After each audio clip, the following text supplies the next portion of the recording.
Good evening, folks. It is 9 p.m. on the 12th of April 2013. My name is Mel V, live here at Freedom Central headquarters. You might be able to hear the bells chiming.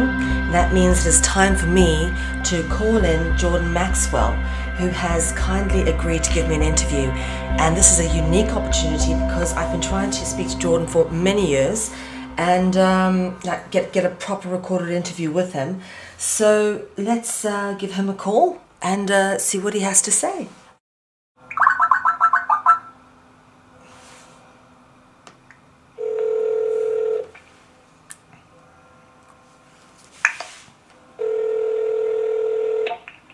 Hello. Hello, is that Mr. Maxwell? Yes. Hello.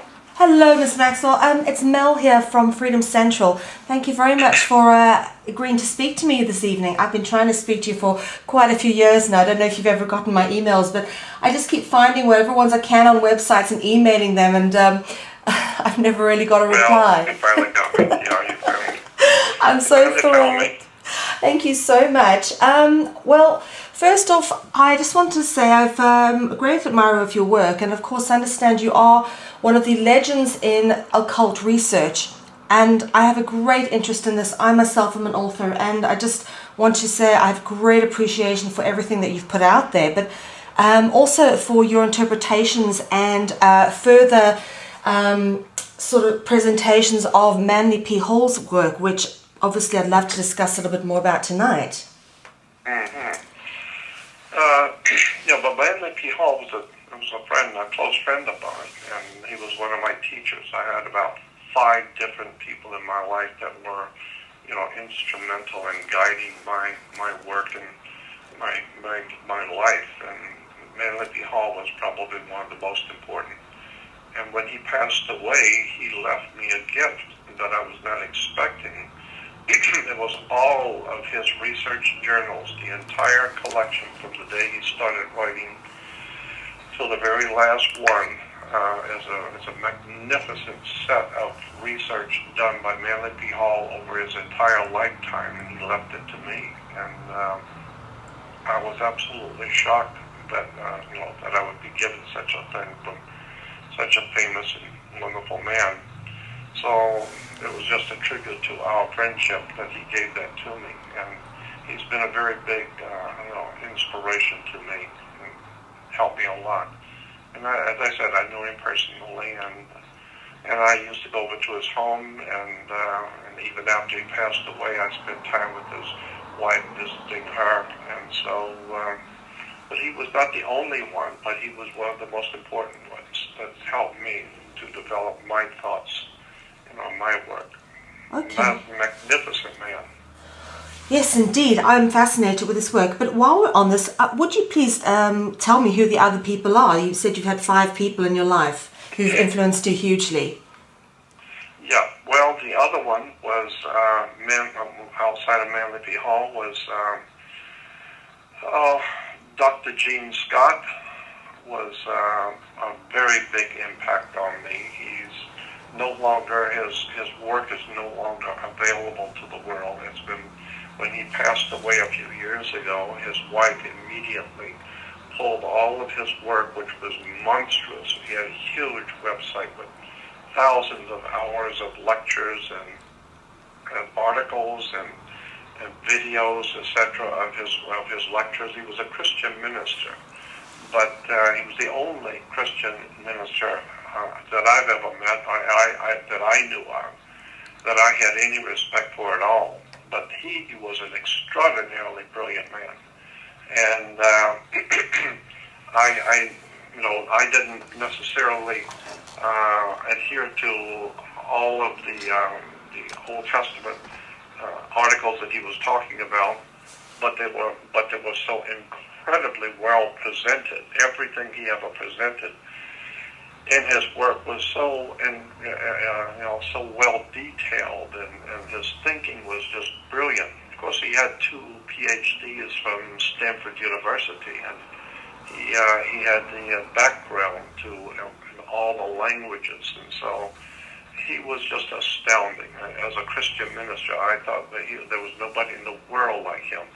a lot of people would make fun of him because he wore silly clothes on television. He wore silly hats and smoked cigars and act ridiculous sometimes. But he said more than one time on television that the reason he dressed the way he did, and he would wear silly hats and interesting hats and wear different kinds of sunglasses and smoke cigars. But he said the reason I do that is because it offends Christians, and since they offend me, I want to offend them, and I don't want anyone with a silly mentality to judge a person by their looks.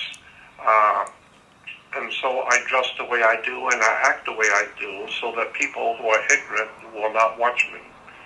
And I understood that correctly, completely, because if you just turn on the television and see Dr. Gene Scott, people immediately would say, this is some kind of a goofball. He's wearing a silly hat and smoking cigars. But that's exactly what he knew he was doing. And so it's only for those people who were sensitive enough and enlightened enough and evolved enough to listen to what he was saying, then you find out this is an incredibly brilliant man and extraordinarily well-versed in all the ancient languages. And so he just blew my mind from the day I first met him. Wow. And I followed his work. But incredibly, when he passed away, his wife removed everything he's ever done off the market forever.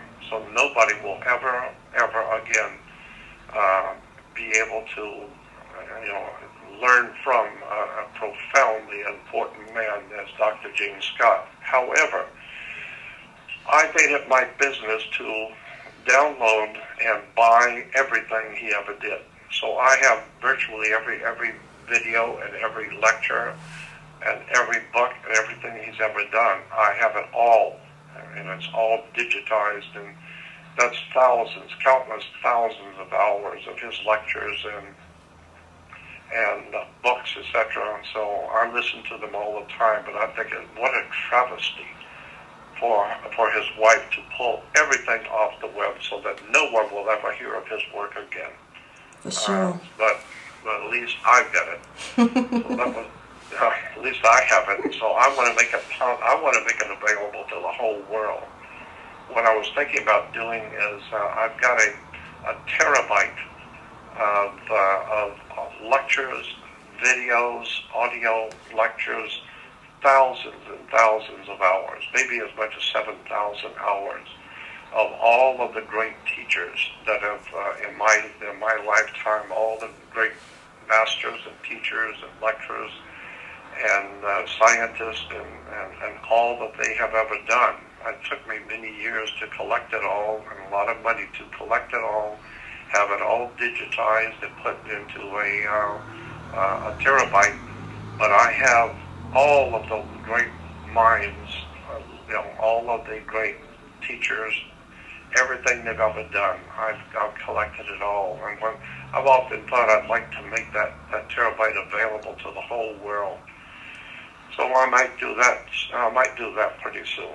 But let us know when you do. I'd be interested in getting some of that. Yeah, this would be an incredible collection. I mean, absolutely. I've got everything Terence McKenna ever did. Wow. Dr. Stephen Haller, the great Gnostic minister, everything he's ever done. Just maybe 35 to 40 major names of major people that have contributed awesome work to the world of research and lectures, etc. And I've got them all. So, because I wanted to know. A lot of people are interested if it happens to fall in their lap and it's in their face. They may listen to it for an hour or so and find it interesting. But I am a student of the occult. I am fascinated by wisdom and knowledge and understanding. And so I live in that world. I am listening and reading and studying continually, and I cannot get enough. And I realize that that there are other people on this earth who are so much more gifted in their knowledge of the world and the way things work. And so I've just tried to follow all of the best. It's taken me 53 years to figure out the best from those who want to be good. Because there's a lot of people out there doing work that's really not that important, and it's just using other people's work. But people like Dr. Gene Scott and Melanie P. Hall and others like them are the really giants. Those are the people that I have collected. Those are the people I wanted to know about. And, incredible. Dick Gregory was another mentor of mine. Dick Gregory, the black comedian and social activist. Dick Gregory was astounding. He still is. He's an older man now, but he's still out there. If you go on the web and just type in YouTube, type in Dick Gregory, and just listen to him and tell me if he is an incredibly brilliant man. And what a profound effect he has on the emotions of his audience. He's very, very astute, highly educated, but the way he presents his material, the way he presents life to people in an audience is just staggering. It's just incredible listening to him. So he's been a dear friend of mine for a long time too. And so that's what my life has always been about, just learning, and I wanted to know, and I keep emphasizing that because so many people don't really want to know. You know, if you put it in their face and shove it in their face, they may look at it for a few minutes, but they're not really interested, because the kind of knowledge that I have pursued all of my life, I realized, even at an early age, I realized the kind of knowledge I want and pursue is not going to be that important in the world, generally speaking. It's because it's for a certain kinds of people. It's for a particular type of person. Because most people are not interested in really important things. They got too much, they've got too much to do with keeping track of the ball game and the Lakers score and the latest movie, the latest entertainment, and drinking and entertaining themselves. So they don't really have time to step away from life.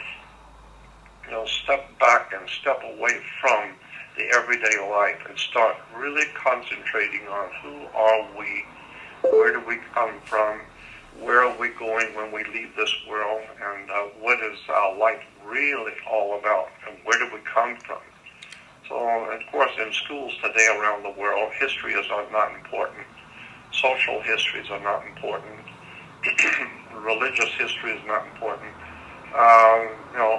Today, schools, mostly in the Western world, are designed to keep you, the student, in compliance with government regulations so that you know how to do your job.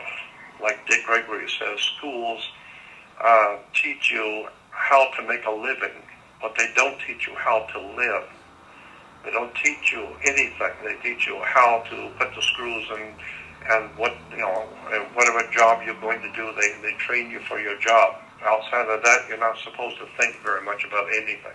Just go do your job. And so that's what most people fall into. They don't even think that their life means anything. That their life has an important meaning. They're just happy to be alive, happy to be able to eat and have a place to live and go do your job and entertain yourself and have a few drinks, and that's what life's all about. Well, not for me. And so I wanted to know, so I've developed an insatiable curiosity for the occult, for all the strangeness in this world that makes no sense to anyone. I love it. So that's what makes me different. Yes, indeed. Mr. Maxwell, you are the ultimate searcher. I've relished loads of your material over the years, and it's such a broad spectrum, it's difficult to know where to start in questioning you. But first off, let's go a little bit into your background. You say you've been doing this for 52 years. You come from a Catholic Italian background, is that correct? Mm-hmm, sure. My mom was full-blooded Italian from Genoa, Italy, and my dad was Irish, but then both very, very Catholic on both sides. And my mother was very staunchly Catholic. My dad wasn't at all. I mean, he didn't care for the church at all. But I grew up around the church and around, really dedicated people to the church. And but I realized there was something wrong even as a small child. I already knew. I don't know if you've ever heard that story I tell about when I was a kid being, what do they call it, not baptized, but another, I'll think of it in a minute, confirmation. Did you ever hear that story I told about when I was in the Catholic Church and attended the confirmation service? No, I don't think I had. Please share. Well, I was like 9 or 10 years old, and I was in the Catholic school, and the nuns told us that tomorrow, and church tomorrow night, for the big event of confirmation, the bishop will be here, and the whole town's going to be here. It's going to be a big event, and so confirmation with all these children to confirm them as Catholics. And all of us are 8, 9, 10 years old, whatever it was. And the nun said to us, tomorrow night after the service is over, the bishop might perhaps ask you children that since you are now confirmed Catholics, that if you have any questions, he would try to answer them. And so if the bishop does that, remember, you have no questions. You sit quiet and you ask no questions. So that following night after the service was over and the church was absolutely crowded with people standing on the aisles and standing all over, the bishop did. His name was Bishop T.J. Tulin, and Bishop Tulin said to all of us children, he said, if you have any questions, I'll try and answer them for you. And I stood up. Everybody knew you're not supposed to ask any questions, so I stood up. And I said, I have a question. I said, my dad works as a welder, and he uses welding tools, and he uses a torch. And I've often wondered, if there was an angel standing next to me, could I take a torch and burn him? Would it hurt an angel if I hit him with the torch? And the bishop looked at me and said, I don't understand exactly. I said, very simple. If there was an angel next to me, and I had a torch going, could I hit him with the torch? Could I burn him? Would it hurt him? And he said, well, of course not. And I said, why not? And he said, well, fire is a natural. He said something to the effect that fire is a natural phenomenon. It needs plastic or wood or paper or something to burn. You can't burn something that, in the spirit. You can't burn a spirit. And I said, why can't you burn a spirit? He said, well, you can't do it. You cannot burn a spirit. And I said, well, then why am I concerned about going to hell where my spirit will burn forever if you can't burn a spirit? Wow. So then he's sitting there and looking at me like a deer in headlights, wondering what just happened. And I'm still standing, 9, 10-year-old kid, and the priest standing over in the corner looked at me and pointed, sit down and shut up. So at that point, I remember distinctly thinking, I've had enough of this. There's something going on here, and somebody's not telling me what's going on here. And to add to that, when I was growing up, every time my family would have people coming to visit, they would bring their children, and happily I have somebody to play with. And so when after dinner, the women would all collect, usually out in the kitchen or the back porch, and the men would sit in the front room. And so the adults would always, my dad would always tell us that you kids go out and play ball. Well, I told my dad many times, I'm not interested in playing ball. I want to know what you guys are talking about while we're out playing as kids. I know you want us to go out because you want to talk about something you don't want us to hear. And I don't want to go. I want to hear what you're talking about. And So finally, my uncle, who everybody loved, all the kids knew him, and everybody loved my uncle. He was that kind of person, and so he would get up and say, "Well, I'm going to go out and play with the kids." Well, if my uncle's going out to play ball with us, then we'll all go. And so all the kids would follow him out, and then a couple of the other guys would come out, and now we're really interested in the game of what we're playing. And then they would quietly slip out and come back in, and we are already out there playing. So it was a great idea. It gets us out there and gets us going, and then they quietly step back out. And it was a good trick, and it worked. But I remember that, and to today, you still see that happening today. When the President of the United States is at a ball game or a football game or watch, some big game on television in America, you see movie stars there. They always zoom in on the president, the vice president, or some big official, and he's at the game. Well, that's the same idea. See all of our leaders, they're out there at the game too. And so that's why we should all be out there at the ball game with our president and the vice president and the big movie stars, because they're all interested in the game too. It's just a ludicrous on the face of it. And so my feeling is, while everybody else is out at the game, I want to know what's going on at 3 o'clock in the morning that nobody's telling me about. I want to know about the secret groups and the secret meetings that's held, at 2 and 3 o'clock in the morning, 4 o'clock in the morning when nobody's around. I want to know what's really going on, who's paying who, and what's actually happening, because I'm not stupid, and I know how this world works, and I'm not stupid, and I'm not going to buy into go out and play ball. I don't play ball with anybody, period. I'm not a team player. I didn't come into this world to be a team player, to go along, to get along. I don't need that. Yeah. So I've never been able to fit in, thank God. And now I don't want to fit in, because I know what it was I was rebelling against at an early age. I don't like conformity. I don't like uniforms.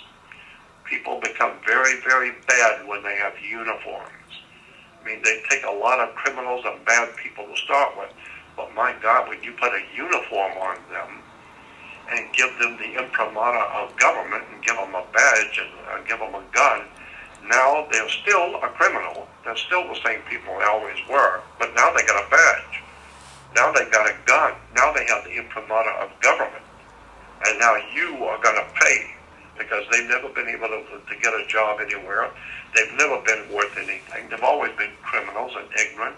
But now they've got now they have the official imprimatur of government, and they've got a badge and a gun. So now they're going to take it out on their fellow man. So that's what's happening all over the world. People who have no care about the human race. They have no spiritual grounding, no intellectual grounding. They have nothing on their personality that would recommend them to the human race. But they do have a badge, and they are in charge of government, and they do have guns, and you don't, and they're in charge, and you're not. And like George Carlin said, it's a big club, and you ain't in it. So that's why I just look at the world the way it is, and I know where it's going. You don't have to be a brain surgeon or an astronaut to figure out where the world is headed. And so it's frightening to me. But I understand it. And one other thing I would throw into is the fact that I have never tried to accumulate anything.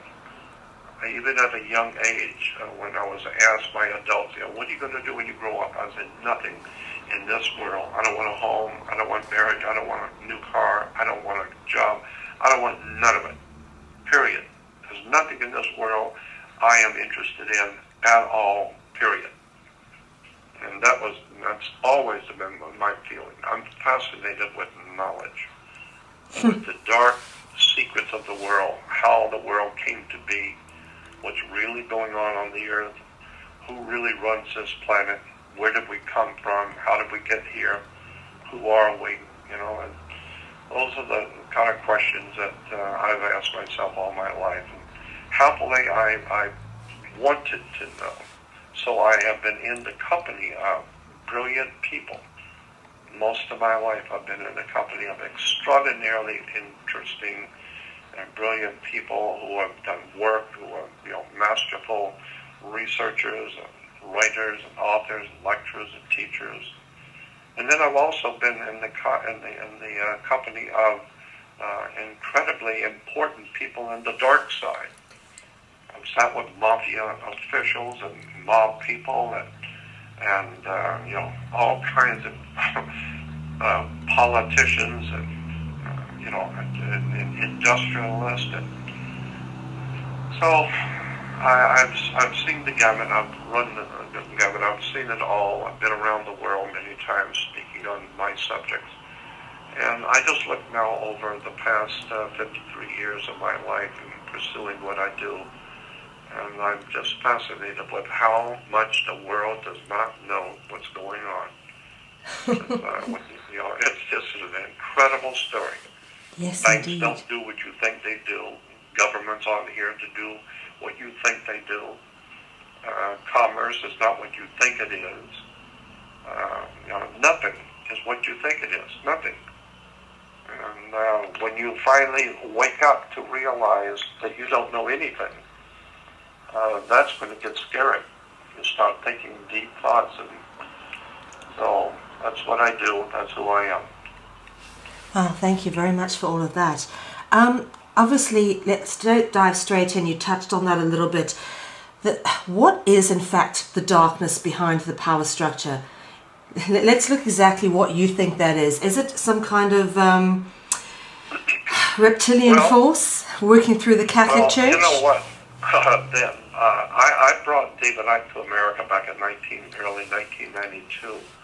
I brought David over here, and at that time, I don't know how well he was known in England, but no one knew anything about him in the U.S., and so I brought him over here and got him started. And I don't know, I think I talked with him when he first got here about reptilians, etc., so he may have gotten some of that from me at the early stages. That was back in 92, and I can't remember what I did last week, but I am totally convinced for myself that there is the phenomena that we call reptilian aliens does exist. I've never seen them. I've never had any one-on-one experiences with them. But the reason I believe that there's something to it, and I don't know what it is, but I know there's something there, is because I have talked to too many people as I travel around the world, and important people, politicians, bankers, lawyers in different countries, airline pilots, government officials, and in the process of talking with about different subjects I'm interested in, they will end up telling me about a one-on-one experience they've had with a reptile alien.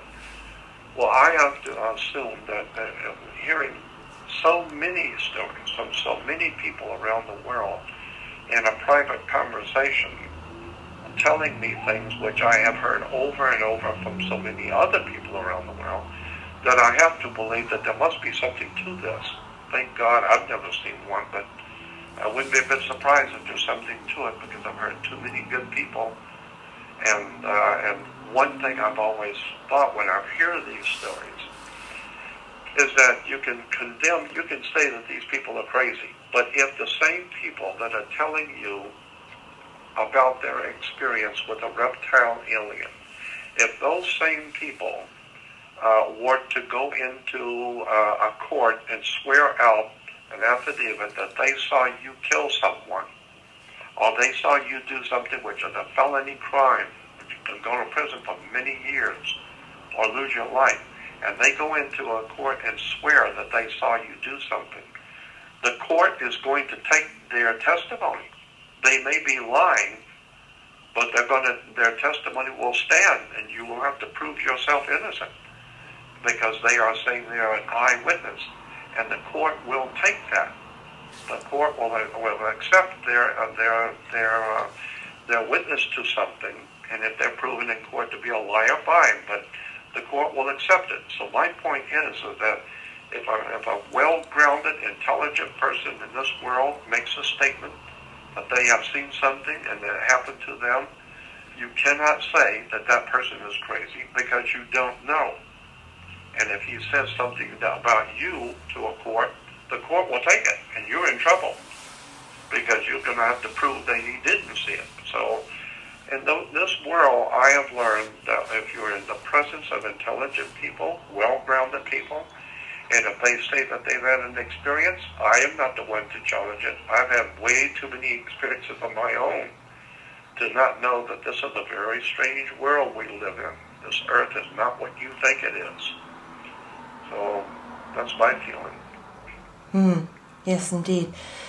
So do you think there's a direct link between them and the Roman Catholic Church? And the reason I ask this is because I'm currently living in Europe and I'm doing a wonderful tour of all the cathedrals, and I keep coming across a dragon, basilisk, serpentine type images all over the place. Yeah.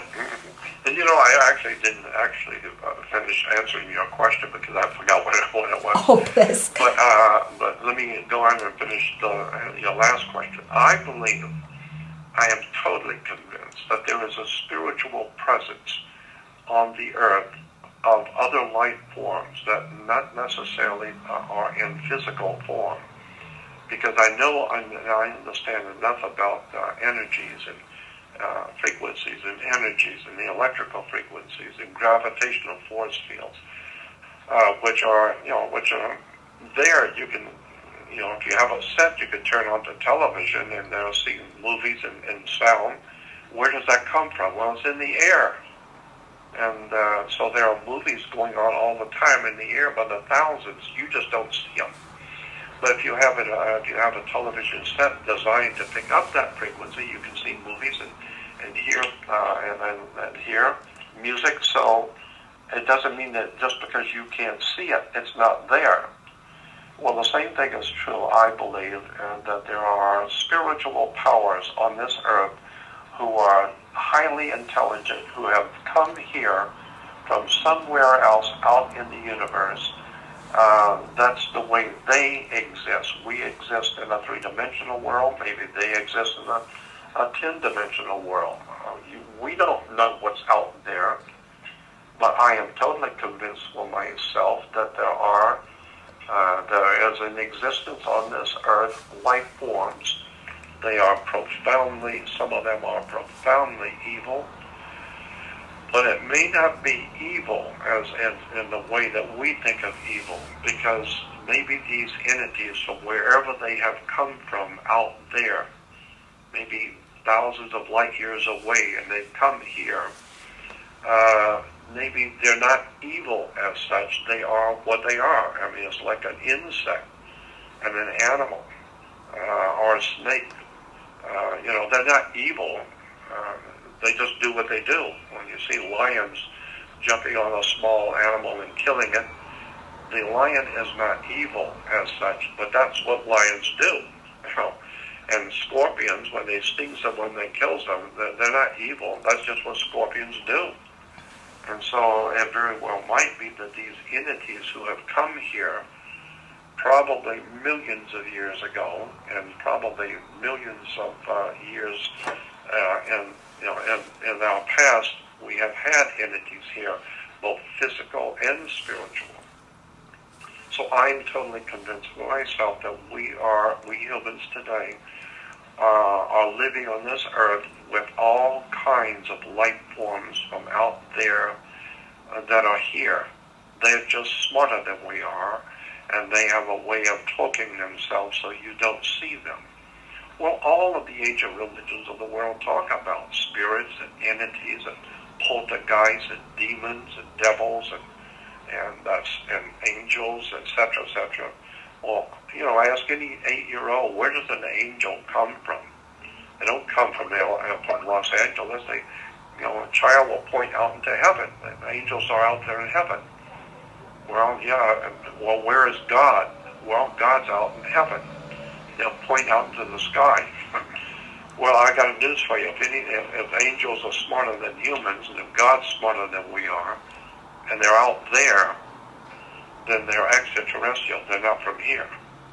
Well, I'm totally sure that there is something to that. Yes, I do believe that there are spirit entities who, not the way we understand it necessarily in Christianity, but there are entities. There are life forms that have come here from other worlds, from other times, and other dimensions who have come here and see us. And they either help us, they use us, they misuse us, they frighten us, but they're here. And so I think that they are the ones that are causing most of the trouble on the earth today between humans. They're an unseen force, and as long as you don't see them, you're not aware of what's going on. But I've come to the point where I can see the presence of dark forces in nature and in the dealings of man. So when I see things going on with murder and violence and wars, I know there's something going on behind the scenes. Because humans left to themselves, don't act like this. So if there's some kind of a major violent wars going on, there must be some kind of an unseen force behind mankind driving us to kill ourselves. So in that way, I'm totally agreeing with the Christians and Jews and even the Islamic world talk about the jinns and the other spirit world. I don't call it supernatural. That's not a correct term. I think the word is preternatural. Preternatural means not of this world, not of the fleshly world that we live in, but they are just equally as here as you are. They're just not in the same form you are, but they're watching you. They can manipulate you. They can harm you. And maybe there's some good ones from out there somewhere that see what the situation is, and they help us and try and protect us.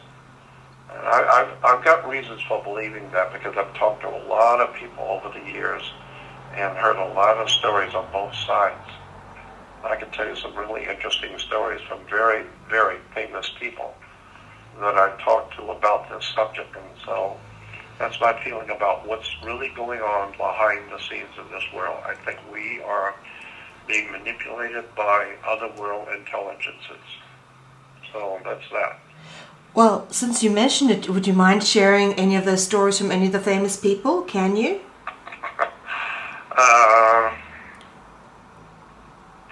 One in particular I was thinking about as I was talking to you, but I told them I would never say anything publicly. But basically it was that a very famous president of our country at one time had a one-on-one experience with aliens, and from a totally another world. And I was told about it, and that president made comments even in the public about aliens and supposed aliens here. Well, I've heard from people who were next to him that the reason why he was talking about aliens is that he had a one-on-one experience when he met them. And so, and they told him that there were good and bad ones here. They were good and they were trying to help humanity, but they told the president that there were bad ones here too. So I thought that's interesting because I already believed that anyway. So, and I've heard, like I said, I've heard from many different important people around the world who have seen aliens and talked with them. And we actually had one come in our bedroom up at Area 51. I know a lot of people have heard about Area 51. Well, let me tell you something about Area 51 because I've been there over a dozen times. There is no doubt that there is extraterrestrial presence at Area 51. No doubt in my mind, because we've seen them. When I was up there, I had an experience with two other people that I went up there with, and we had an alien come in our bedroom in the motel. And so when people talk about aliens up at Area 51, I don't believe there are aliens there. I damn well know that they're there. We saw one coming out bedroom when we were staying up there. What did it look like? It happened, as a matter of fact, there's a video out on YouTube, and it's called Alien 51. There's a video out on YouTube called Alien 51.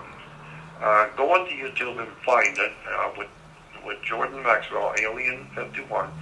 And about halfway through the middle, there's about a 15-minute interview that I and Paul Tice, my publisher friend, who was with me that night when this alien came in our bedroom. And there was a lady there too with us. It was Ivy West, and she was with us too. She's in Hawaii. But we were interviewed. Paul and I were up in Area 51 in Rachel, Nevada, and we got to talking about what happened to us. And one of the guys up there said, well, why don't we go outside and film this interview? So everybody went outside, and it was a beautiful evening, and they set up the cameras and everything. And so Paul and I sat out there and talked about our alien experience there in Area 51. And so, and it's right there on YouTube. You can go out and check it out. It's called Alien 51. And we explained the whole thing. I don't have to go into it. We explained the whole thing Sure. on that video. Okay. So let me ask you, Mr. Maxwell, with regards to the ultimate stranglehold on our planet. Okay, so yes, we've got some kind of dark force, but it's working on a 3D level. Would you say that is through the Western priesthood and the church? Yes, I think that is probably the basis for all of the darkness that's going on the earth today is because of the church. Because the church is not what you think it is. It has nothing to do with spirituality or God. The church goes all the way back into the Roman Empire and the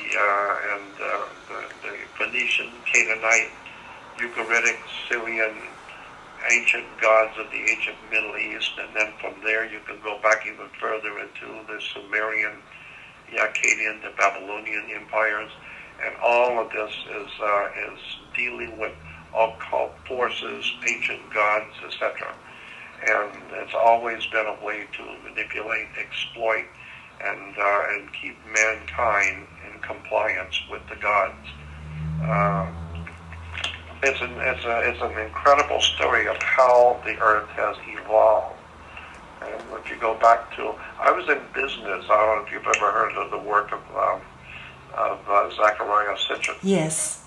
Well, I was in business with Zechariah Sitchin. I sent him to 5 countries. I got a couple of his books published for him, and he and I were very close friends, and we used to talk about this kind of thing, about what's going on the earth and who's behind it. And I've learned some phenomenal things from Zechariah that's never been told public, and about what he actually knew as opposed to what he was able to talk about in his books. He knew a lot more and was a lot closer to all of it than you would suspect. He knew a lot more about the whole situation than what he wrote in his books. But I asked him about the idea that there were aliens here. That's exactly what, from everything I talked with him, that's exactly what he believed, based on all the readings and based on all the writings of the ancient people, is that these aliens came here and gave us a lot of good and bad. Some good ones came in, gave us good, and others came to trick us. And from what I can tell from the old ancient Sumerian writings, some of these alien, whoever they were, from wherever they've come from, gave us what we call today religion, belief systems. But they know how we are designed. Something I've talked to not only Zechariah but others like him. And these aliens are not stupid. They're very, very superior to us in every way. They're probably millions of years older than our civilization. And so they are, can you imagine how smart we would be at the rate that we are progressing today in technology, how smart we will be in 10,000 years from today? Well, suppose these aliens who have come here have been around for 10 million years, and they finally come here. They're so far advanced over us that, and that's why I've had people say to me, well, if there are aliens here, why don't they come down and show themselves? Well, first of all, you probably shoot them or call the police on them, so I wouldn't want to show up either if I'm not from here. But, people would say, well, why don't they show themselves and communicate with us? To which I say, look, I'm human like you, and I don't even want to talk to you. I don't even like being seen in your company. Why would they? I mean, when was the last time you sat down at an anthill in downtown and sat down and tried to explain Einstein's special relativity to an anthill? I mean, that's the same example. They're millions of years in your future. They forgot more in the first 10 minutes than you will ever learn in 10 lifetimes. So they have knowledge you don't have. They have technologies that you don't have. They have a knowledge of the universe and how to use it that you don't even know exists. So, that's why when I hear people say, well, why don't they talk to us? I say, well, if they did talk to you, you wouldn't understand them anyway. So, that's my feeling. I do believe that we are being led in our religions and in our politics and our political and philosophies. We're being led by higher intelligences who are playing us for fools. They're playing us because they know how we think. They analyze, they understand how our brains work and how our nature and the very nature of the creature that we call man. They understand our base nature. They understand our human and our animal nature, and so they know exactly how to play us for fools and give us ideas about God and the Lord and all silly religions and Allah and Yahweh and all kinds of it. And then, and then they sit back and watch us. They give the kids a bunch of guns, loaded pistols, and give all the kids in the kindergarten, all of them, everybody gets a pistol and a gun, and then watch what happens. Sit back and watch. And they keep promoting us into wars, promoting us to black, for this government or that government, this religion, this philosophy and that. And all they're doing is just is destroying the human family. The whole idea is divide and conquer. So they've divided the whole human race so that we can all fight each other. I understand what's going on. I understand how it works, and I'm fascinated with how much people don't know. Never stop to think about it. For sure, but you understand all of this, and from a very broad perspective, I'd imagine. How do you see things shaping up? I mean, is there any hope for us fighting back? Let me ask, did you say, is there any hope for the humanity? Is that what you're asking? Yes, I guess. Well, it's a subjective question, which means I'm just giving you my opinion. Yes. My opinion is based on 53 years of looking at subjects most people don't even know exist. I tend to believe that I want to be as tactful as possible to say I don't see that there's much hope for the human race. And let me tell you why. It's because the nature of humans, we are gregarious creatures. We like being with each other. We like company. We want to be accepted by our peers. We like to be a member of a group. We like to be accepted by all of our friends. We need to have each other. We need each other, and so we, as a species on the earth, as a creation on the earth, we're like the animals that's out on the Serengeti plains of Africa. If you've ever seen the grazing animals out there on the African plains, there's thousands of them, and they're in the sunlight. They're enjoying the day. They have their offspring and their young with them, and they're just grazing and doing what they do. They're just living their life like the way they've always lived it, and they are not thinking about tomorrow or anything. They're just doing what they do. Well, that's the way we are. We just live our lives every day doing whatever it is we do, and And then we have to get to bed so we can get up and do more tomorrow. And then one day you find you're 90 years old, and then you finally start thinking, well, what was this all about? Well, it's a little too late now, you know. So you might, whatever it was you were doing, just keep doing it because you only got a few days left anyway. And so, but the animals out there on the plains are just doing what they normally do. That's their nature. But the lions are different. They're organized. They're not stupid. They know exactly what they're doing. And they're creeping up on the herd very quietly, very stealthily, but they're all working together. Everybody knows what they're doing. All the different lions are working together, and they know what they're doing. They're organized, but they're hiding themselves in the high grass and planning what they're going to do. And so that's the way human nature has always been. The smart people, the brilliant ones, they are planning what they're going to do and how they're going to live on this earth in luxury, while the rest of us are going to crawl on our knees and die, working ourselves to death for them. And so I don't think, I think it was Ludwig von Mises, the great European economist, said in one of his books, he said that the human race has always, in every area and every age, the human family has always supported a dictator. They are now, and they always have, and they always will support a dictator.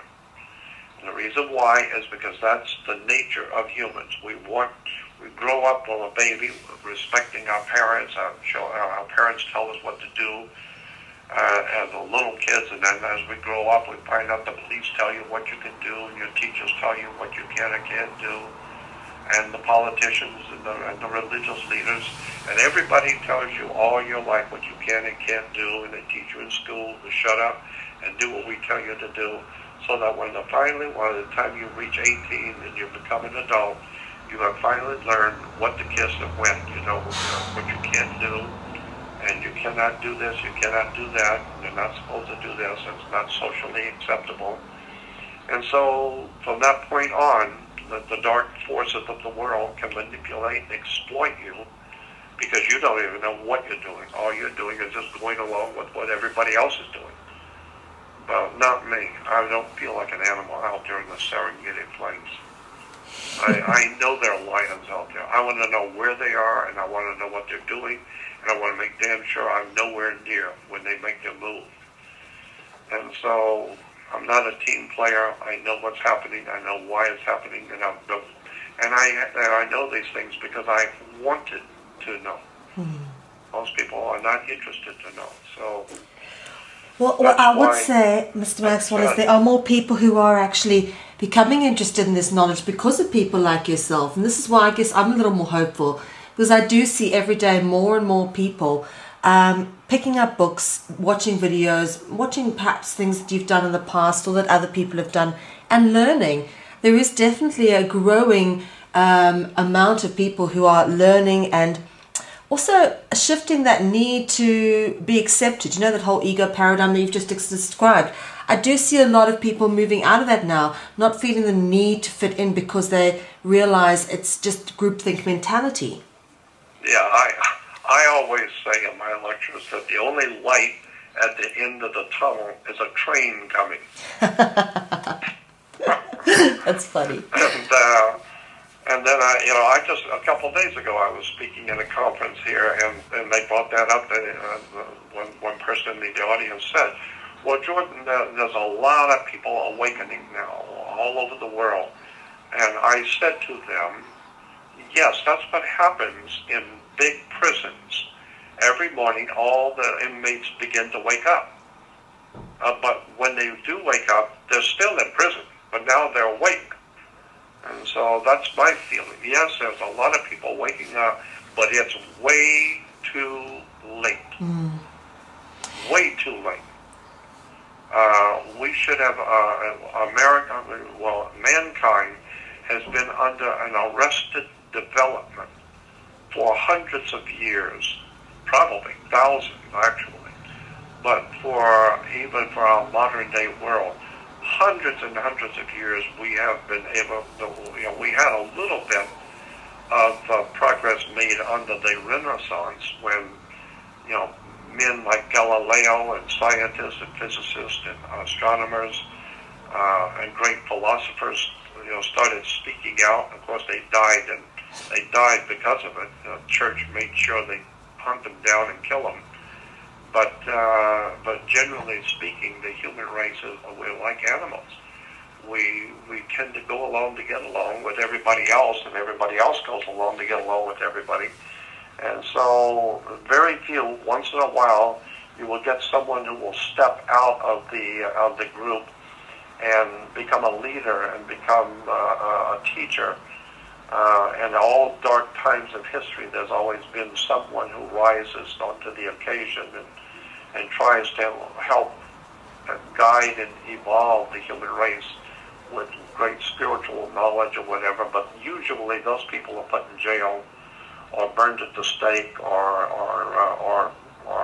marginalized and lied about and chased out of town.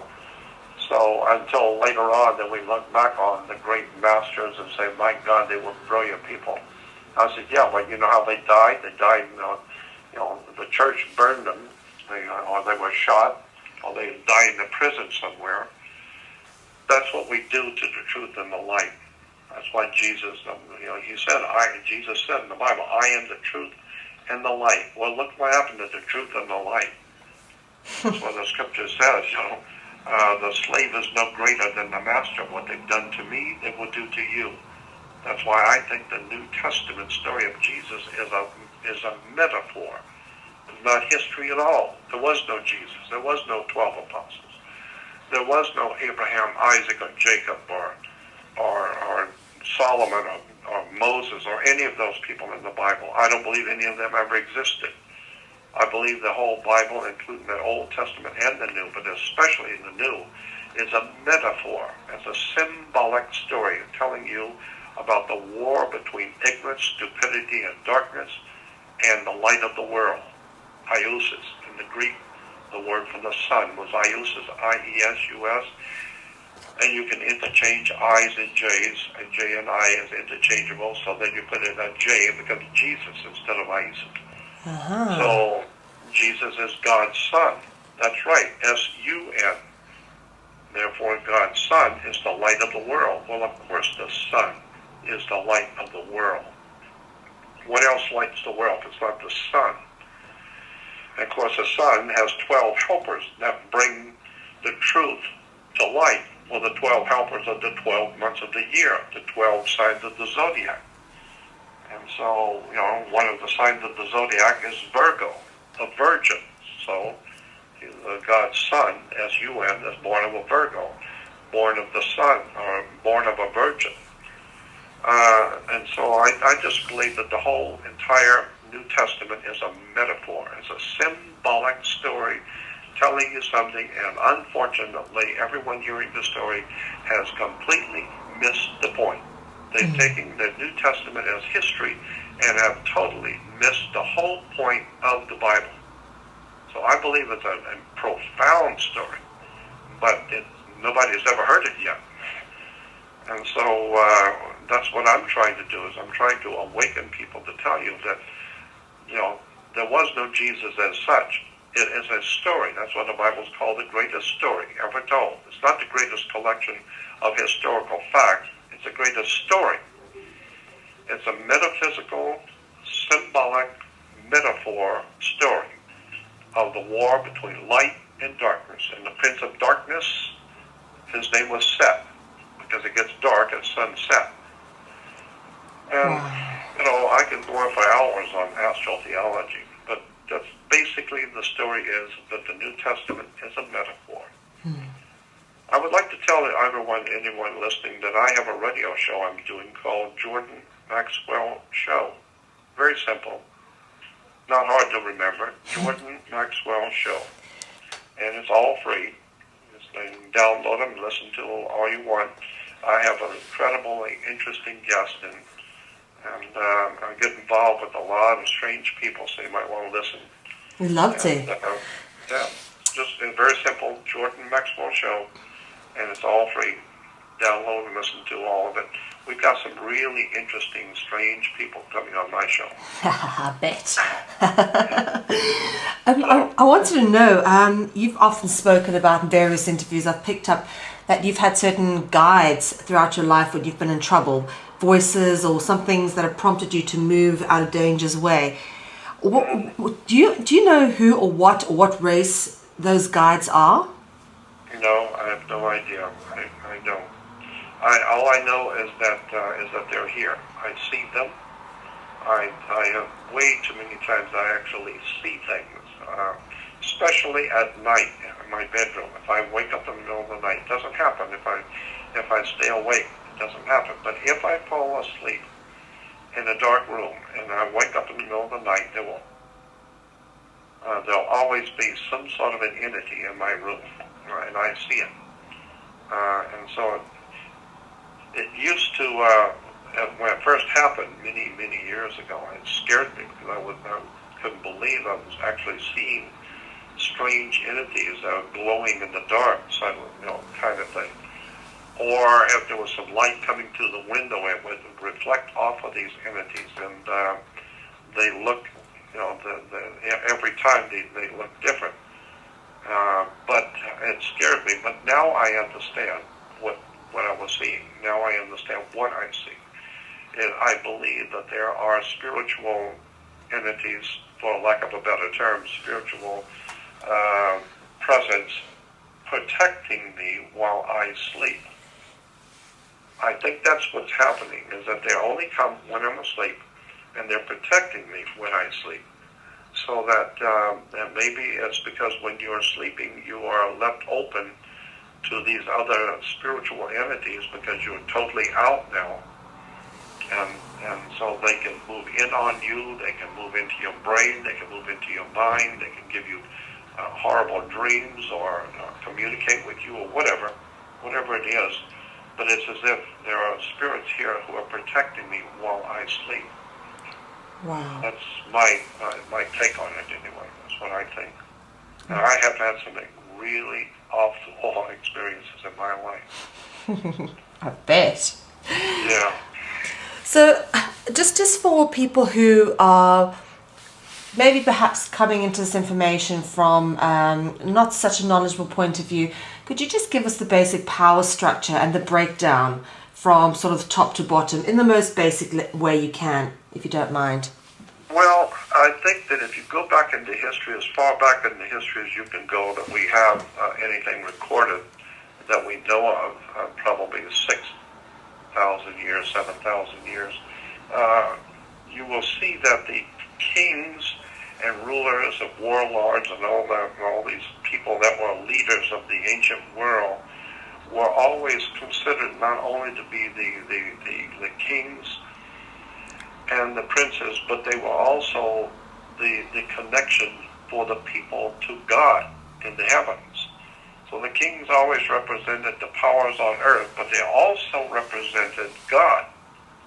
And so the people would always see their leaders as godly. They were their kings were connected somehow to another world out there. Their king was connected to God. Well, I think there's something to that. In point of fact, I think that I'm totally sure that there was something to the idea that the people who lead the nations, the great kings and rulers, have come and gone for 7,000 years and even today. And this very moment, people who are very important, powerful people who are leading the world today, I am totally sure for myself that they have extraterrestrial connections. I think that they are involved in ET. Somehow, these people who are running the planet today are not just doing it themselves, but they represent the real powers behind the human race. So that's why it doesn't surprise me when I see world rulers and world political heads preparing for war, killing people by the thousands. are doing incredibly evil things on the earth and destroying the freedoms and the life of the human race, sucking out of the human race all life, all reason for living, and making their fellow man slaves and destroying everything in their wake and raping and plundering. I think that this is actually extraterrestrial life forms behind the world scene, behind these powerful people who are driving them, who are manipulating them, and very well might in fact be the ET themselves. Because I'm sure that there is something to the Bible's talking about that in the beginning, in the Genesis. I mean, that's a whole story in itself, how these extraterrestrials or alien life forms can make themselves look like humans. And that's in the Bible. That's in all the ancient religions of the world taught the same thing on that. That we are merely the offspring of the gods. And I think that's exactly I think that's the truth. That's exactly what's going on, is that they created us. And you have to go back to Genesis, and in Genesis 1:1. I mean, I used to have a rabbi friend of mine here in the States, who was head of one of the major rabbinical associations in America many years ago. A very important rabbi in America, and he and I used to talk about these kind of things for hours on end. And it was he that told me, this was back in the early 60s, it was he that told me about how to read the Old Testament. He said, there's no place in the Bible, in the Old Testament, there's no place where it says that God created man. It doesn't say that. And I was kind of shocked hearing it from a rabbi saying God does. And I said, what do you mean? He said, well, I'm just telling you that there's no place in the Bible that says God created man.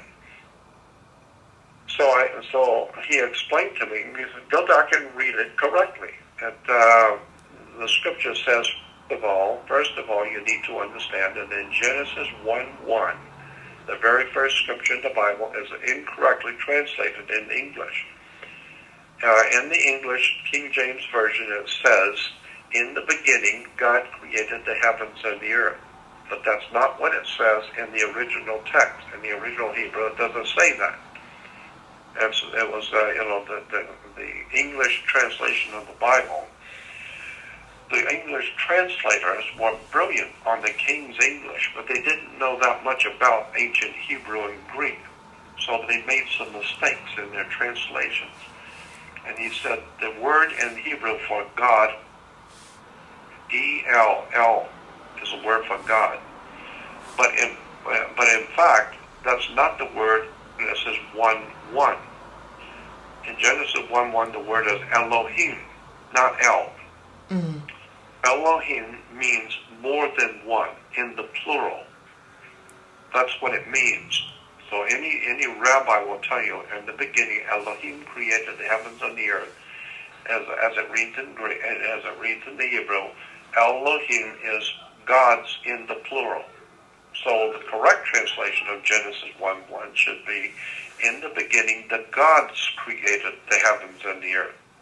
That's what the original Hebrew says. Then that would explain why in Genesis 1:28, when the gods are creating the first man and woman, Adam and Eve, it says in the scriptures that God said, "Come, let us make man in our image, after our likeness." Well, first of all, what are you talking about? Come, let us. That's asking for an agreement among others. Come, let us. Who's us? Yes. And so, it says, "Come, let us make man." And so the rabbi said, this is where people misunderstand. It doesn't say God created man. Read it correctly. It says, "Come, let us make man in our image, after our likeness." Not make man, he's already here. But come, let us make man image, after our likeness.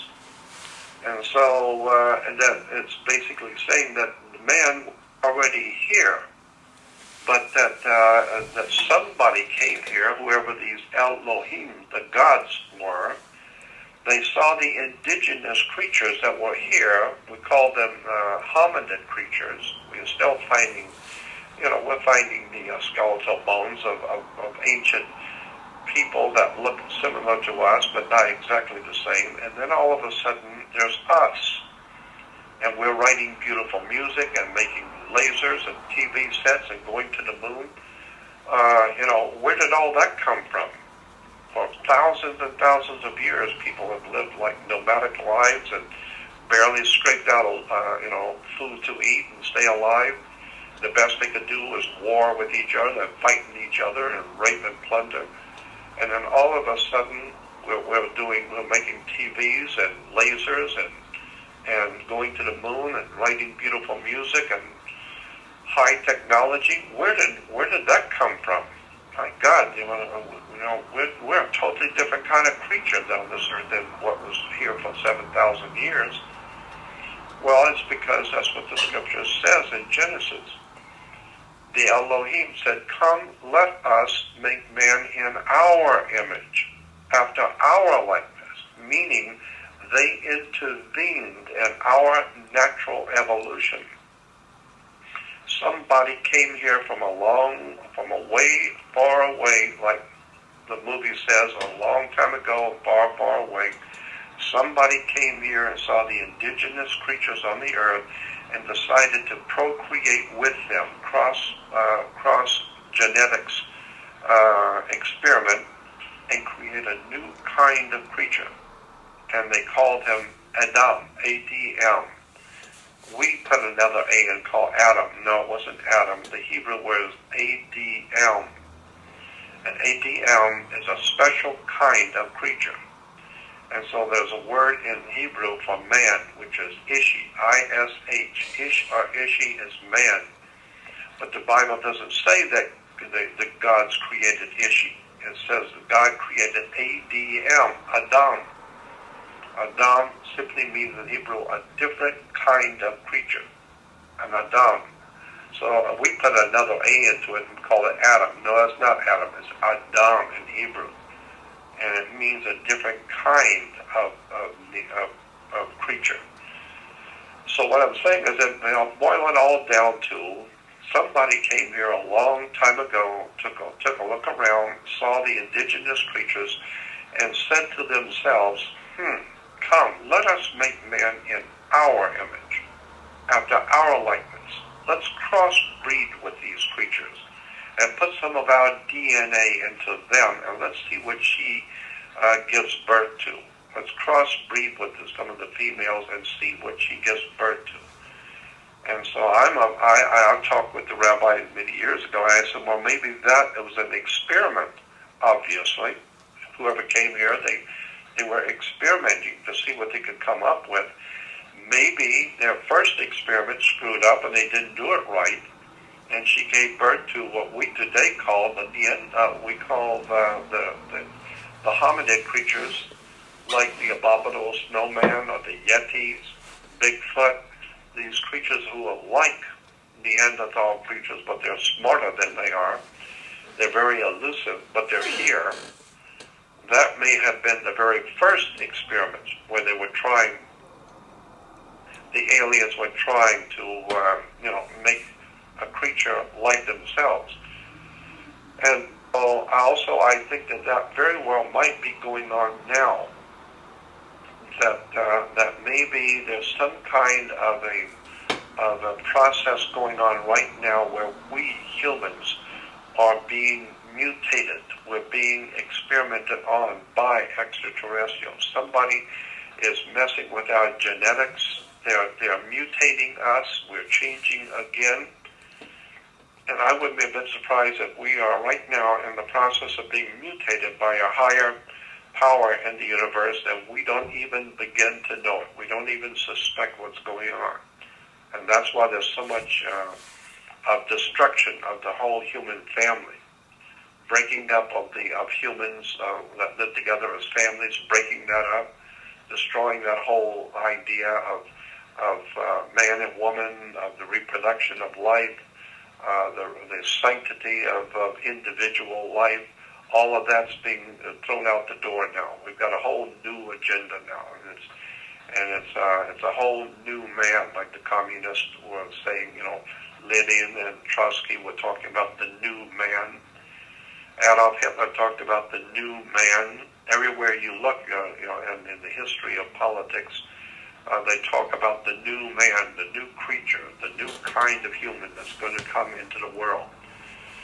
Wow. Well, I just see the same stuff that was going on in Nazi Germany and going on in pre-Christian, pre-communist Russia, working to develop a new kind of human called the new man. That's what's happening today. Humanity is being destroyed.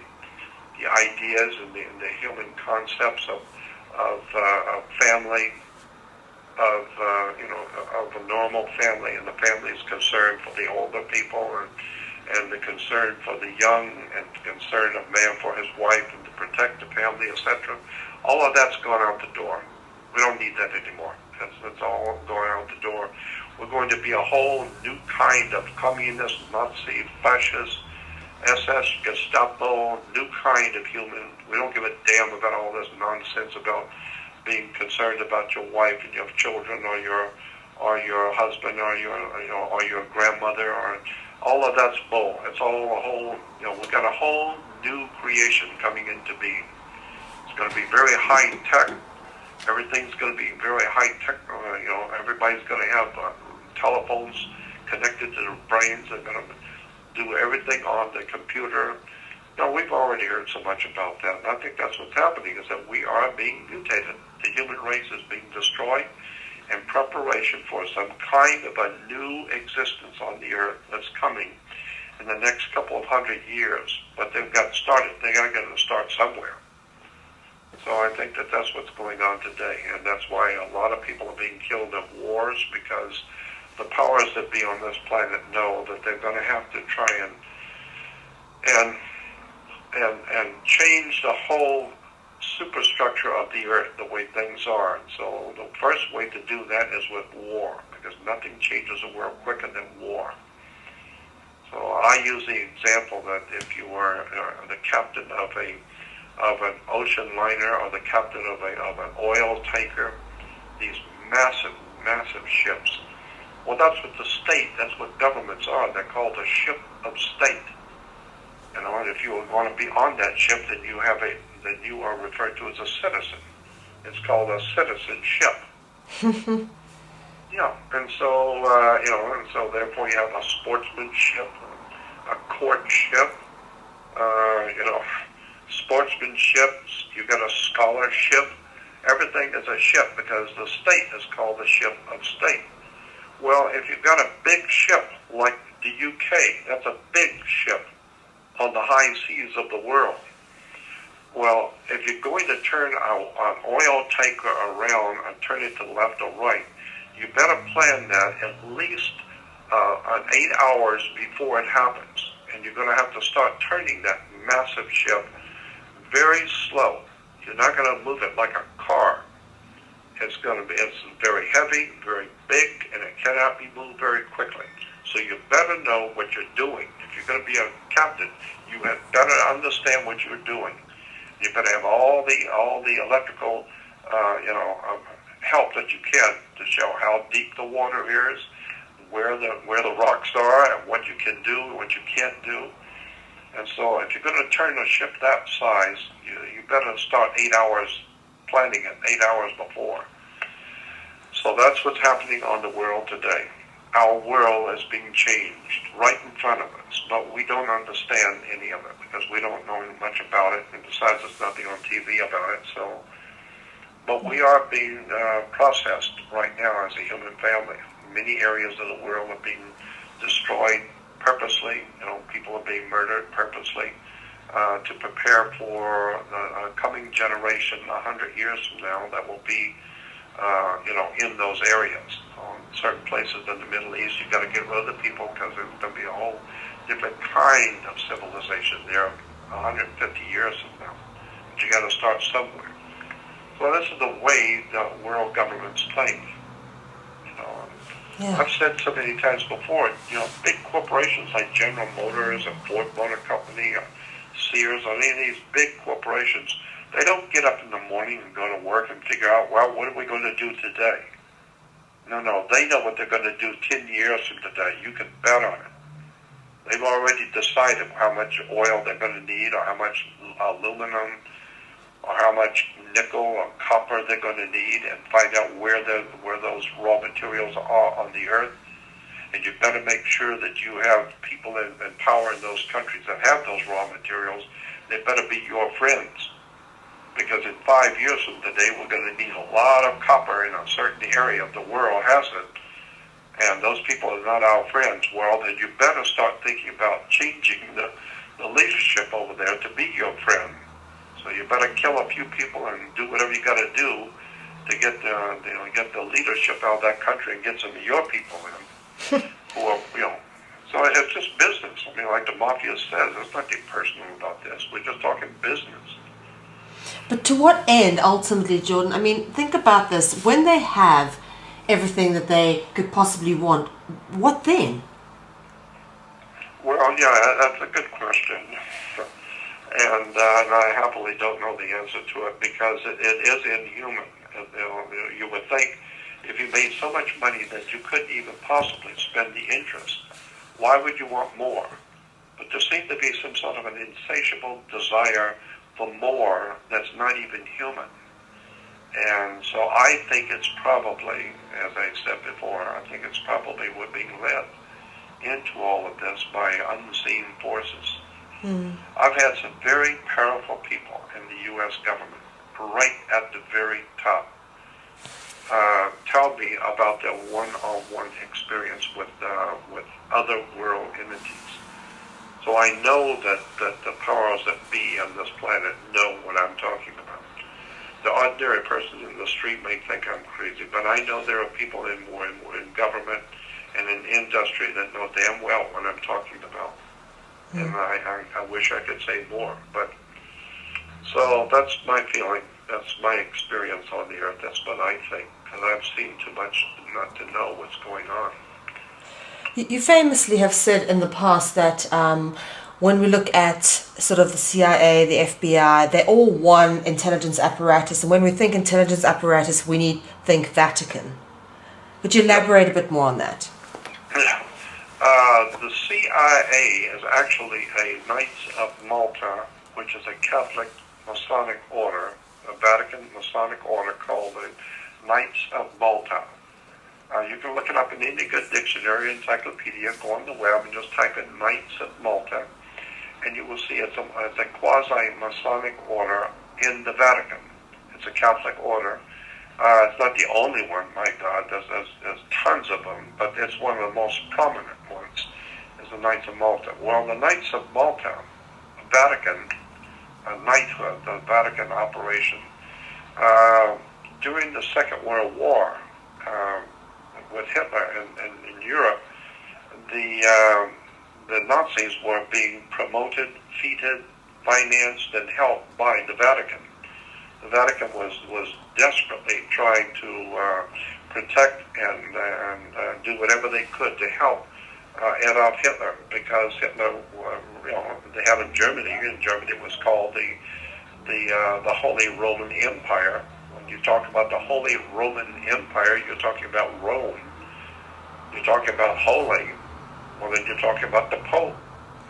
So the Holy Roman Empire is the papacy, and the papacy's armies were Germany. Germany is called the Holy Roman Empire. And so, and what was it? I'm trying to remember the date.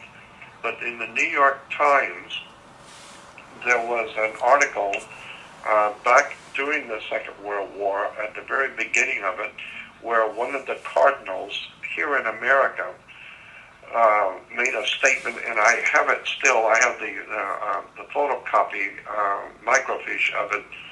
Then the New York Times, this cardinal in America said that Adolf Hitler has been chosen to be the sword of the Roman Catholic Church for the world.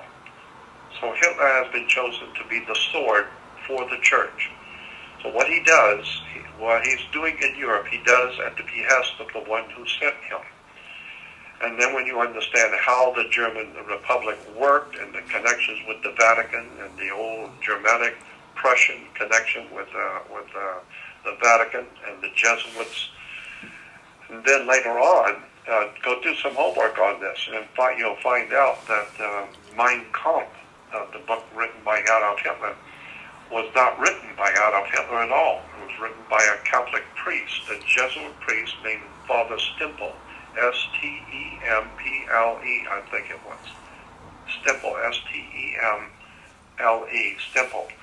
But just go on the web and go to any good dictionary and look up information on Mein Kampf, Adolf Hitler's book, My Struggle, Mein Kampf, and it was written by a Jesuit priest, not by Hitler. But that's all right. Karl Marx didn't write Das Kapital or the Communist Manifesto. He didn't write that at all. The Communist Manifesto was written by a group of men called the League of Just Men. The League of Just Men were in Germany, was connected to the Hanseatic League, had nothing to do with Karl Marx at all. And so the Communist Party didn't come from Karl Marx at all. But there's all kinds of interesting information out there about the lies that have been told to the people of the world. And evolution, the whole theory of evolution. What was his name? What was the guy who's Darwin. famous for yeah, Darwin. Darwin didn't write anything about evolution. He wrote zero, nothing. There was a man named Wallace, Henry Wallace, who actually went to around the world, and especially in the Caribbean, South America and Caribbean, and studied for many, many years, studied animal life and insect life, and developed what he called these origins of the species. And it was Charles Darwin's family who financed Wallace. They gave him the money and financed him to do his research and live for all those years doing his research on evolution. And when Wallace there's a book out that tells the whole story. It's called A Delicate Arrangement. Look on the web and buy the book, or you may even be an ebook. It's called A Delicate Arrangement. It's the story of the real founder of evolution. Charles Darwin wrote nothing. Zero. Never wrote anything. But Charles Darwin was very wealthy, and his family were very wealthy, and so he had financed this Henry Wallace. And Wallace had done all the research and collected all the samples and wrote all the articles and everything on evolution. But nobody had ever heard anything about it. Darwin and his family knew that Wallace was doing it because they were financing it. But then Wallace became very sick. I think it was in the Caribbean, and he wrote to Charles Darwin and said that he knew he was dying. He was not going to be here much longer. He was too sick, and to please come quickly and protect his stuff because other people would steal it.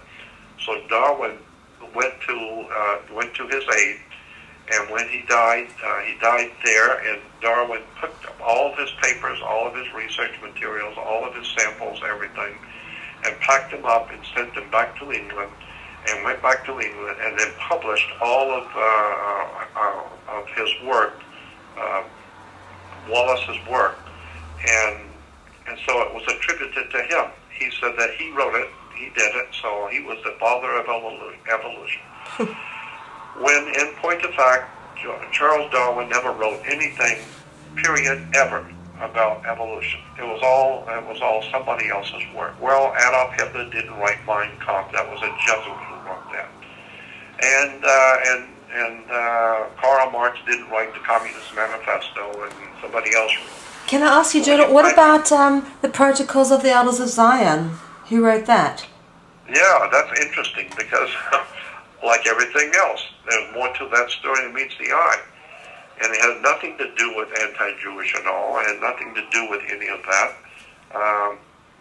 Even today, the Jewish authorities today, when you bring up the protocols of Zion, they will tell you, all the Jewish authorities tell you, that's a forgery. And I said, wait a minute, forgery? Most people will say, oh, well, that means it's all full of bull. There's nothing to it. No. That's not what the word forgery. Ask anyone in law, what does the word forgery mean? It means that it is a takeoff on something that's real. So you signed your signature, and that's real. That's your name, and you signed it. Now, if I can reproduce that just exactly the way you did it on your check, and I write your name, but I do it just the way you did it, that's referred to as a forgery. And so it's not a lie, it's a forgery, which means that the protocols of the Elders of Zion is real. But it is not what you think it is. It's not from the people who you think wrote it. And so that's why the Jews today, Jewish authorities all over the world will tell you that's a forgery. They didn't say it wasn't true. They just said the people who supposedly wrote it, like the Jewish people who were the Jews who were supposed to have written it. No, they didn't write it, but it was written, and it is real, and it is legitimate, but they didn't write it. So that's why they say it's a forgery. Well, now the idea is, well, then if the Jews didn't write it, who did? Yes. Well, that's the correct question. Now you're getting closer to the right answer. Now, if you understand the protocols are a forgery, but it's based on something that is legitimate. But somebody else wrote it, and it wasn't Jews. And so that's all I'm going to say about that. Who wrote it? Come on. Do you know? So anyway, what else? What else can we talk about? Well, I think we've just about covered everything.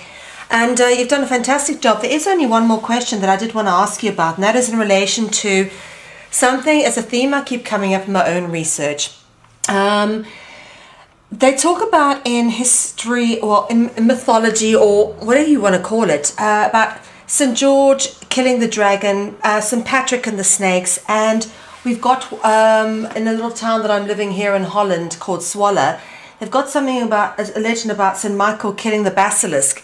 And this theme keeps coming up over and over again. I wondered what your interpretation of that was. Is that the Christian religion killing of the pagan religion, or is that something deeper in representation?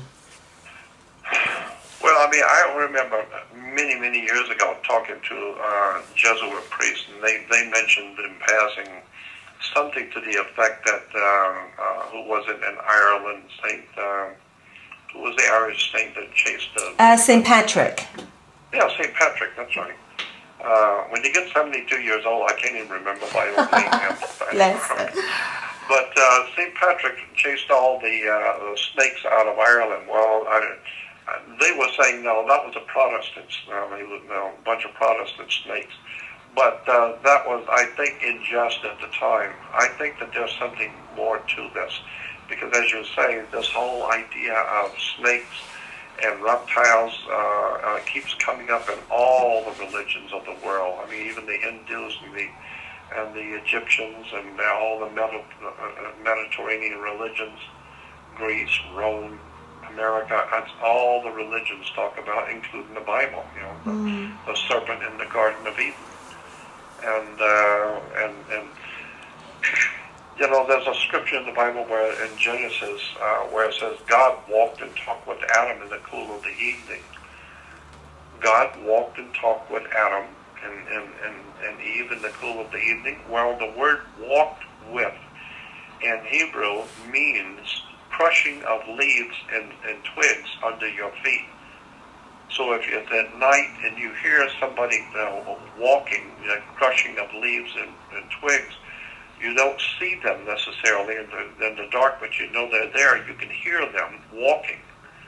And so that's what the Hebrew word it means when it says God walked and talked with Adam, the correct translation is God, when he was walking and talking with Adam, Adam and Eve could hear the crushing of leaves, and means that there was actually somebody there. It wasn't like it was a great spirit of the Lord was there. No, somebody was actually walking with them. And it very well might have been whoever it was that said, "Come, let us make man in our image, after our likeness." Well, once they did that, maybe they'll take a walk with them now and talk to them and educate them. And remember, Adam and Eve, well, here's another point that I always like to bring out if I'm talking about this subject, that in Genesis 9:1, the first beginning of the 9th chapter, it talks about the flood of Noah's day. And after the flood of Noah's day, when Noah and his wife and 3 sons and their 3 wives, 8 people, they come through the flood after the flood has died down, and they're on land. The Bible says that God told Noah and his family, "Go forth, multiply, and replenish the earth." Well, if God created mankind on the earth, he wanted humans on the earth, whatever the situation was, but we're all here. And then whoever it was created us decided that we were a bad batch and needed to get rid of us because we were evil all the time. And so they got rid of us by some great flood. Well, if that's the case, then all the humans that were on the earth were killed except for the 8 in the Noah's Ark. And so therefore it would make sense that if God wants more people on the earth, then he would tell the 8, "Go forth, multiply, and replenish the earth." Means do it again. R-E. So Noah and his family are told, "Go forth by God and multiply and replenish the earth. Do it again." Well, and so I asked the rabbi, I said, "Is this a correct translation of that word replenish? Because means do it again." And he said, "Yes, of course. If God wanted people on the earth and then he killed them all, well, then you got to replenish the earth." And I said, "Well, what about Genesis 1:28, where God is creating Adam and Eve? And he says the same identical words, 'Go forth, multiply, and replenish the earth.'" And the rabbi told me, he said, "Yes, that's exactly right. Adam and Eve were not the first man and woman. There's been men and women on the planet for millions and millions and millions of years. There have been thousands and thousands of generations of creatures and man and all kinds of hybrid, mankind, all kinds of mankind that were highly, highly evolved millions and millions of years ago. And then something happened, and some of them went backwards and began to degenerate and became known as Neanderthals and Cro-Magnon man, and was a whole different kind of creature over the millions of years. But we now know, and there's no doubt in my mind, that there have been ancient civilizations on this earth hundreds of millions of years ago. We know that for a fact because we're finding artifacts, which are called out-of-place artifacts. That's something you might want to go on the web and type in, and especially under image. Go to Google and hit image and then type in the word out of place. That's out of place artifacts. And you will find all kinds of strange things way down in the earth, miles down, that have been found, going down many, many miles in the earth, and when they're drilling for oil or mining, and they're bringing up bracelets and chains and rings and all kinds of man-made things out of pure gold, out of silver, and strata, which are millions of years old. So that tells you that there's been human life intelligent life on the earth for hundreds of millions of years. We haven't even begun to realize how far back actual intelligent life has been on this earth. Probably billion years ago. because they are finding, even in South Africa, in strata, which is agreed upon by the archaeologists and paleontologists, have all agreed that a certain far distance down into the earth where South African mines are going, that strata was at least 3.5 to 4 billion years old, that far down into the earth. And yet they're bringing up man-made, handmade items in strata, which all scientists around the world agree must be at least 3.5 billion, with a B, billion years old. Well, if that's true, and all the paleontologists and archaeologists and all the people who should know, and they're saying at that depth, that's 3 billion years old at that far down. Well, then how do you explain the handmade items that we're finding down there in that 3.5 billion year old strata? Actually intelligent handmade items. Well, then that tells me that the earth that we live on has had human life, or life of some kind, intelligent life, on this earth for about 3.5 billion years ago. Well, that would imply that there's been incredibly high civilizations with extraordinary knowledge of science and technology hundreds and hundreds of millions of years ago. Of that, there is no doubt in my mind.